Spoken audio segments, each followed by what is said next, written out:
Depuis la nuit du 22 au 23 octobre, pendant laquelle Justine Vérac, 20 ans a disparu en sortant de boîte de nuit, la vie s'est arrêtée dans le petit village de Tauriac, dans le Lot, où la jeune femme vivait non loin de sa famille. Retrouvée morte quelques jours plus tard, probablement étranglée par un jeune agriculteur, Lucas, qui a reconnu partiellement les faits. Celle qui était maman d'un petit gabin, 2 ans, a finalement été inhumée ce vendredi 4 novembre, devant une foule immense. Près de 350 personnes s'étaient en effet déplacées pour mettre un mot, une fleur, sur le cercueil de la jeune femme, témoigner de leurs condoléances à la famille, abattue par le chagrin, ou simplement se rappeler de quelques souvenirs en commun.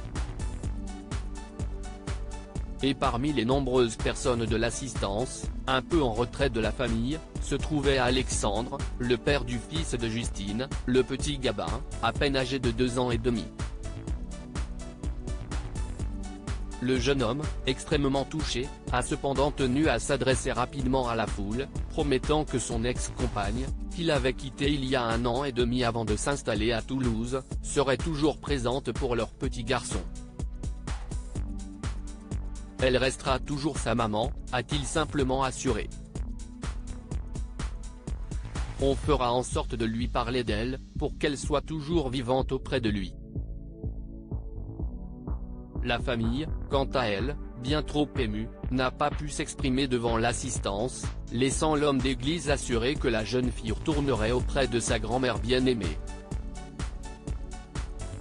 Un grand vide pour ses amis. Certains de ses amis, en revanche, se sont confiés à nos confrères du Parisien, présents sur place.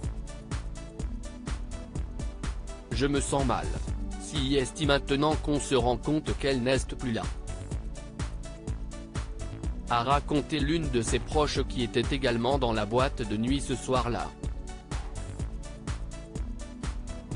Une amie bien trop touchée par les événements, et qui est d'ailleurs partie avant la fin de la cérémonie. Désormais, c'est à la police de finir de faire toute la lumière sur cette affaire. Lucas, le jeune agriculteur, qui a reconnu avoir emmené la jeune femme dans sa voiture en sortant de la boîte de nuit, a admis l'avoir tuée, d'un coup de poing selon lui après un rapport sexuel consenti. Une version qui n'a pas vraiment convaincu la police, la jeune femme a en effet été rouée de coups, violée puis étranglée. Mis en examen, le jeune homme a été incarcéré en attendant son procès.